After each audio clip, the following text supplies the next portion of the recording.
And we're back. Howdy y'all, this is Ethan Bonreal playing the full version of Coming Out on Top, and last time we were here, we helped Brad get an 88 on his first paper, got wrapped up in a quasi-erotic situation with Brad, and then made his brother suspicious about exactly what we were up to. This time around, we're going to get even more intimate, and then confirm his brother's suspicions. And I'm going to give you all a heads up, this is actually going to be the last episode before the finale. So, let's go ahead and get into this. You head over to Brad's after class. Roman gives you an accusatory look as he lets you in. You know, Duder, I sure think it's funny that you show up and suddenly Daisy doesn't come by anymore. Well, I can assure you, we are not the same person. Come on, look. I don't got no tramp stamp. What, you think that's funny? I'm watching you, Duder. Get in line. The fuck you just say? I'm gonna be going upstairs now. Okay, thanks, bye. Brad's door is open. Oh, hey. Hi. Thanks for rescheduling. Sure. Oh, he smiled at me a little bit before. You both pull up a chair, grab your notebooks, and settle in. As you and Brad work on his paper, you notice he seems especially quiet today.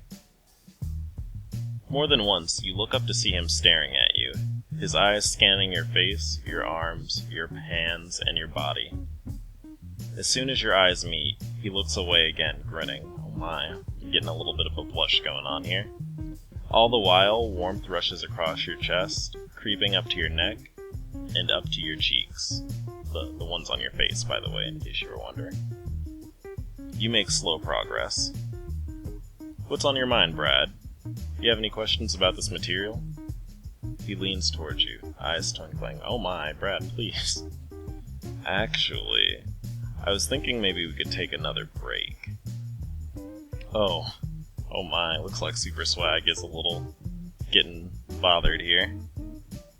Alright, so there are multiple options you can pick here. Personally, the one I'm going to go with is okay 5 minutes, but I think all of them are safe. I can't really tell, though. But I've been pretty successful doing this one, so this is the one I'm going to go for. Instead of getting up, Brad leans closer to you so you can see the orange tint of his eyelashes. 5 minutes, huh? Oh my, he's looking at me like I'm something delicious to eat. That's so intimate. So, you know, stretch or go use the bathroom or whatever. I'll take whatever. Brad, please don't look at me like that. Oh my. Hey, we're kissing. That's pretty cool, right? Before you even process what's happening, he brings his face towards yours and kisses you. As you murmur in surprise, his hand cradles the back of your head as his mouth meets yours and your breaths warm and mingling. A soft moan escapes your lips as his mouth opens, then yours, as your tongues pull back as his bedroom door unexpectedly swings open, and Beau, holding a pink cake box, enters with a grin on his face. Hello, friends. As a token of my apology for being overly suspicious to both of you. That face. The box falls to the floor. So, are you here to, like, join in, Beau? What's the deal, mate? Without a word, Beau storms off. Oh god. Brad glances at the box on the floor. Cupcakes?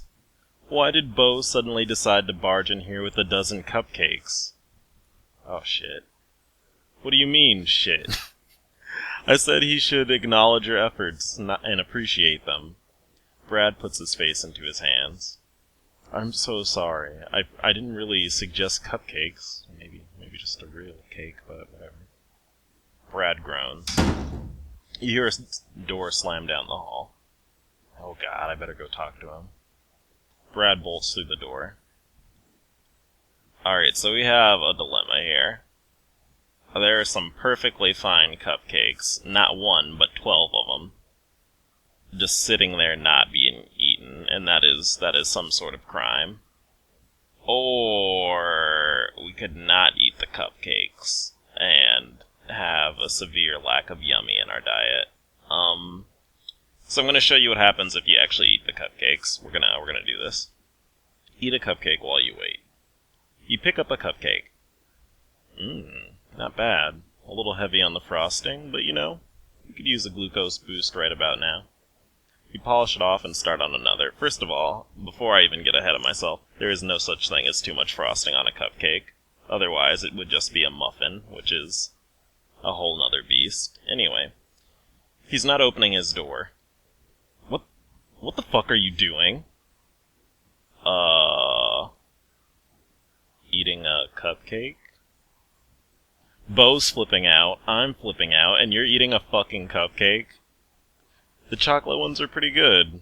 Just stay away from the vanilla, it tastes artificial. Get the fuck out of here. And that's basically what happens. He gets really salty about it, because he's jealous that he didn't get to eat the chocolate one like we did. So, that's what happens. It's not a real game over, but you can no longer get any of Brad's endings. So, we need to go back in time here. There we go. And the correct answer, obviously, is you just wait and don't eat the cupcakes, sadly. After a minute, Brad returns. He's locked himself in his room. He won't say shit to me. I'm guessing he just doesn't know that much about you? Look, it's not like we're in the 50s anymore, Brad. I think he'll be okay. We just need to give him time to adjust. It's not just that. You don't know the half of it. Beau thinks I'm some sort of monk or something. He sees me as his naive little brother with a halo on his head. I mean, he thinks I just want to stay a virgin until I get married, for God's sakes. Where the fuck do you get that idea? Well, it's not like I've been actively chasing any girls. It's just a lot easier to tell him otherwise. Oh, I see now. Brad, if there's something I can do... Look, I got practice in an hour and shit's all crazy now. I gotta go, man. He ushers you out. Well then, bum bum bum. We had a bit of a awkward ending there. We were getting pretty hot and heavy, but our conversation with Beau kind of bit us in the butt. So, it's Saturday. Brad hasn't responded to any of your emails or messages. His final paper's coming up. What you need to do is see him in person, because if you don't do that, he will not talk to you at all. Sad but true. So you need to go see him if you want to continue with the storyline. You feel awkward standing in front of the house on a Saturday. ... Hey, the door open. Well, Johnson, you've saved me from having to write an email. What? You're done tutoring Brad. Wait, but he has a paper next week. And that's no longer your concern now, is it? Beau, I need to talk to him just for a minute. Don't you even think of going near this house, Johnson. I trusted you. Holy shit, he's acting like I got his brother pregnant or something. Chill out, dude. Trusted me, but he's the one... You're not tutoring him anymore. Well, he can tell me that himself. Let me through, Beau, or I'll... Or you'll what?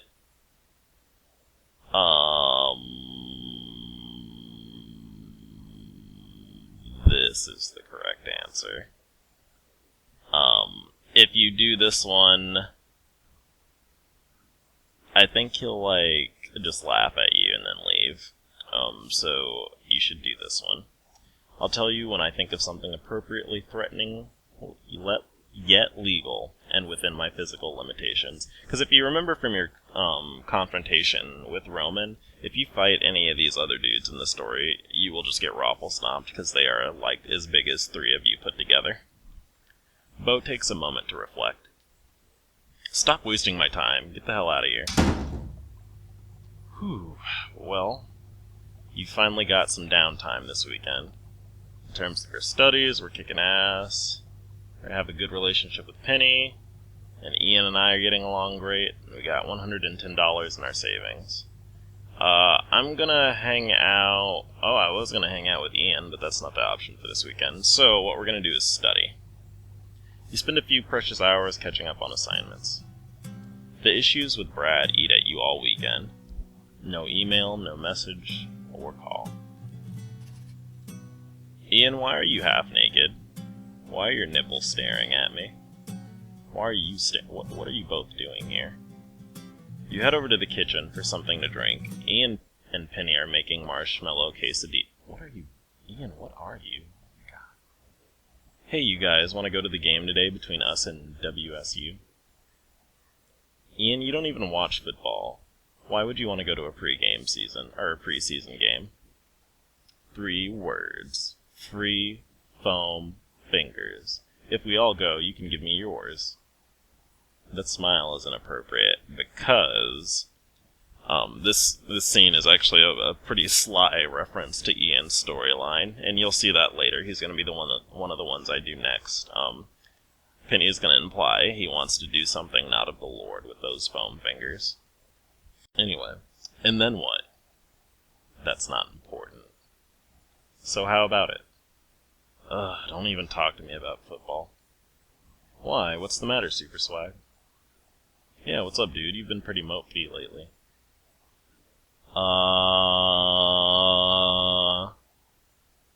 So I am a person of morals, and I will tell them that Brad and I just held hands and looked at each other fondly. Tell your roommates what happened between you and Brad, minus the pornographic details. So yeah, you know how I'm tutoring Brad, right? Okay, well. Oh my, that look on their faces. And after Beau walked in on us, I haven't spoken to him since. Wow, I'm sorry to hear that, Super Swag. That sucks.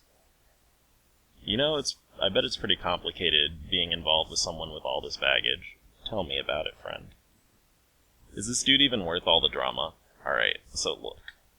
Normally I would say no, but have you seen... Well, I guess you haven't seen, but let me tell you, his wiener is like... just endgame level, and I just need it in my life, TBH. Also, he's cute.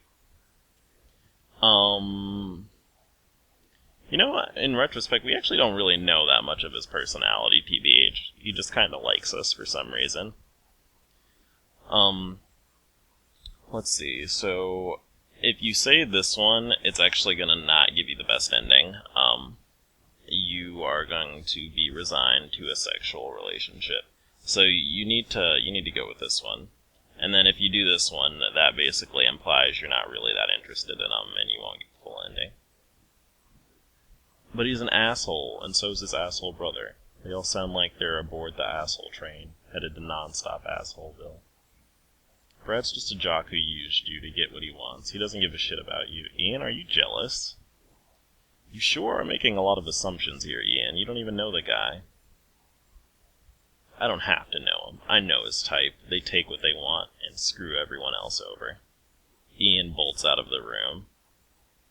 Ian, what the fuck is up with him?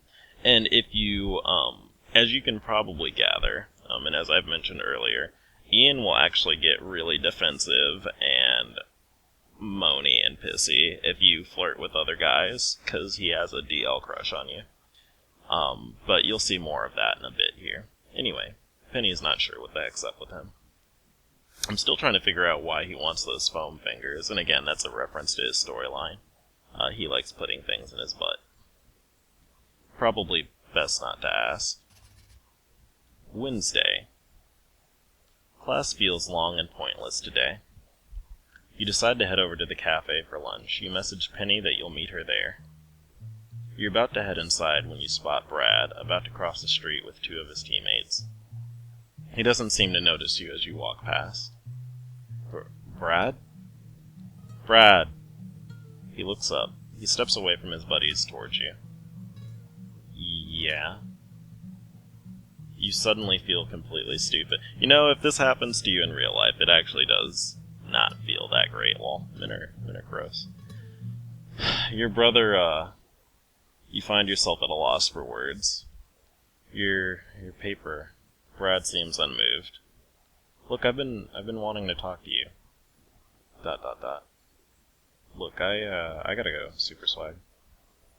He turns at you in shock as you look at him in shock as he turns around and rejoins his group. As they walk away, you can hear one of his companions chuckling. Hey Melnick, is that your #1 fan? Wink, wink. He tells him to shut up. You watch them cross the street. Aww, and our friends are comforting us, and Ian is making a mad face now. He is not pleased. God, I'm so sorry, Super Swag. What a complete asswipe. He totally cut me off. He didn't even want to talk to me.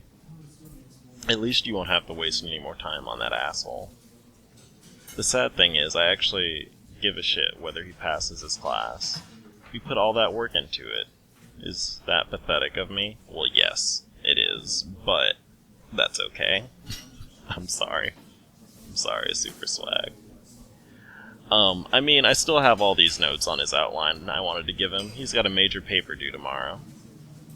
It's because you've always been an awesome tutor, and unquestionably dedicated. Screw that guy. I hope he gets an F and gets kicked out of school like he deserves. Aw, Ian, why are you so adorable and salty? Tuesday night. Another quiet evening. You look at Slurpy's bowl and feel drawn to it, more strongly than you have before. Maybe your roommates are right. Maybe you're starting to lose it. And yet, you can't feel something come over you, something raw and untamed, calling out to the corners of your mind. A response emanating from the depths of your heart. We need to stop talking to this fucking fish. That's kind of bizarre. And our fish is decidedly not redheaded with a giant wiener, so he's not anything to be interested or concerned with. Despite every fiber of your being wanting to connect with your sweet, scaly, adorable little angel, you resist the urge to divulge your problems to him. You feel a strange pressure lift from your skull. Perhaps it was for the best. Whew, you finally got some downtime this weekend. In terms of your studies, you're kicking ass. Relationship with Penny is great.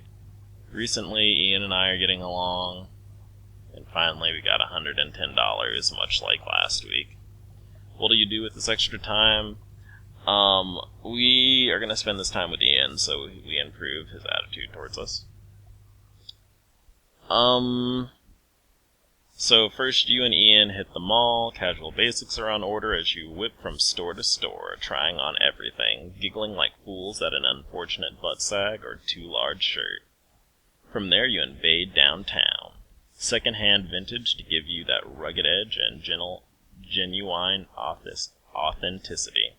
Ian finds a fedora with a blue feather that's sure to turn heads at the next important soiree. Oh my god, this is hard to read for me. I think it's the font. It's kind of messing with me, dyslexia.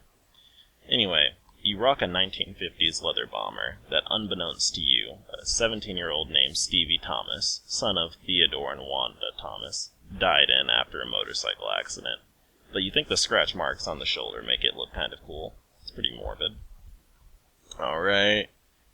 We get some pedicures, and then we have wonderful sitcom-style humor. The day ends with a stroll on the boardwalk. And then you have a wonderful, hilarious moment. Your relationship has improved with Ian. I haven't really shown that off that much in these videos, but basically what happens is every weekend you have the option of hanging out with one of your friends. What I did off screen in between takes, and I'm showing this one just so you can see how they look, is basically on the weekends, you have these little things pop up that show you the different dialogue, and what you do with your friends, and at the end of them your attitude improves, and their relationship with you impacts your ending, too. Thursday. Alright, so we're actually about to wrap up the video here. I feel like this episode was not particularly funny, but we kind of had to get through it. It was also, I guess, a really dramatic episode. We didn't have any giant Brad Wiener to talk about or anything else really to do, but I will say that I appreciate y'all watching. I'm gonna try to get this next episode up ASAP. What I'm probably going to do is make an edited YouTube version that edits out the sex scene, and then post the full version that has a sex scene at my Tumblr page, and I'll link that again in the description. In the meantime, let's wrap this up. As you pull out a textbook for one of your classes, a few sheets of paper fall out. You realize you still have Brad's outline, the one he wrote for his final paper. It's marked up with your notes and suggestions. You think about returning it, then chide yourself. Heck, he's got the whole thing written already. By Daisy, if not somebody else. Alright, and this is basically the kind of last decision before you're almost locked into Brad's ending. You'll get some sort of ending with him if you do this, but it may or may not be a good one, depending on your future choices. But this is where I'm going to cut the video. Thank y'all for watching, and I will see y'all later. Bye.